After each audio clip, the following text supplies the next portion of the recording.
रोहन बदहवास सा हॉस्पिटल के ऑपरेशन थिएटर के बाहर चहलकदमी कर रहा था। ऑपरेशन थिएटर की रेड लाइट उसे चिढ़ा रही थी। पिछले 3 घंटे से सोनिया ऑपरेशन थिएटर के अंदर थी।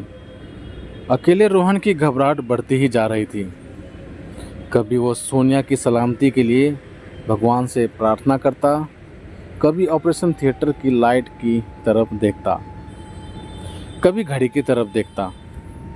तब ही रोहन की नज़र सामने से आती सोनिया की मम्मी जया जी पर पड़ी।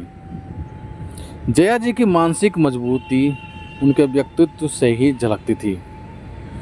वक्त के थपेड़ों ने उन्हें हर परिस्थिति को धैर्य से संभालना सिखा दिया था। उनके स्वयं के मन के समंदर के भीतर भारी तूफान आया हुआ था, लेकिन चिंता की लहरें उनके साहस के किनारों को हिला नहीं पा रही थी। रोहन के फ़ोन के बाद से अब तक उन्होंने अपने आप को संभाल रखा था।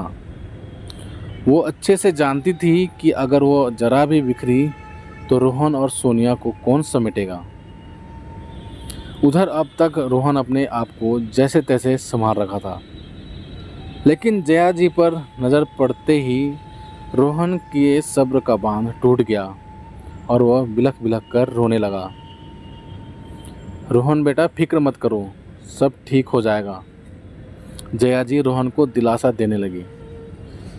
जया जी की इकलौती बेटी सोनिया जीवन और मृत्यु के मध्य झूल रही थी।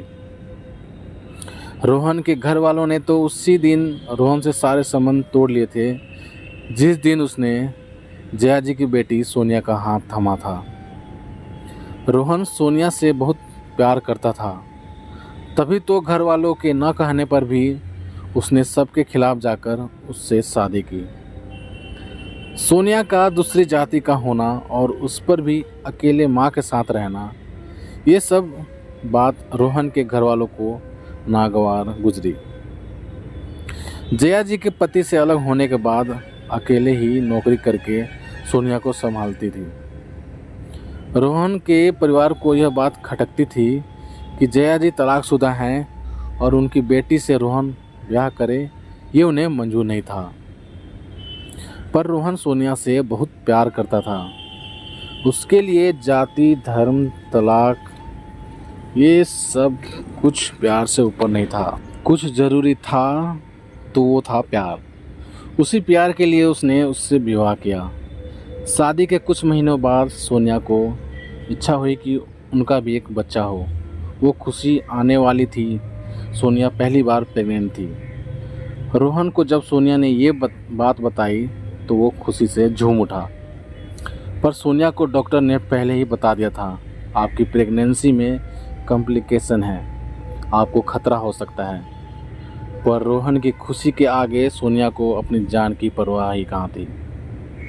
और आज डिलीवरी के समय जब रोहन को ये बात पता चली कि सोनिया पहले से ही जानती थी ये सब, तो वो फूट फूट कर जया जी के सामने रो पड़ा। तभी ऑपरेशन थिएटर से डॉक्टर बाहर आए और कहा, सॉरी रोहन जी, आपकी पत्नी को हम बचा नहीं सके, पर आपको बेटी हुई है, वो सकुशल है। रोहन को काटो तो खून नहीं, उसकी सोनिया उसे छोड़कर जा चुकी थी। दिन बीतते गए और रोहन का गम गहराता गया। रोहन के परिवार वालों को पता चला तो उसे लेने आए।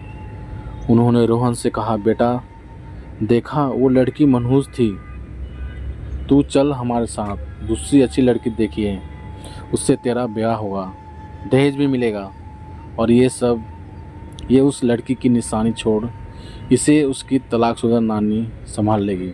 जया जी वहीं खड़ी थी। आज उनकी आंखों में आंसू थे।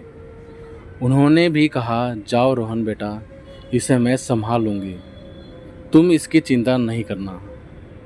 रोहन ने कहा, नहीं माँ, मुझे मेरी बेटी का साथ चाहिए और कुछ नहीं। सोनिया की परछाई है इसमें, इसे सुख देना ही अब मेरा कर्तव्य है। तो प्यारे दोस्तों, आप सभी को ये कहानी कैसी लगी प्लीज़ कमेंट करके हमें ज़रूर बताएं। यदि कहानी आप सभी को पसंद आई हो तो लाइक करें, शेयर करें, और चैनल पर नए हो तो प्लीज़ चैनल को सब्सक्राइब भी ज़रूर करें।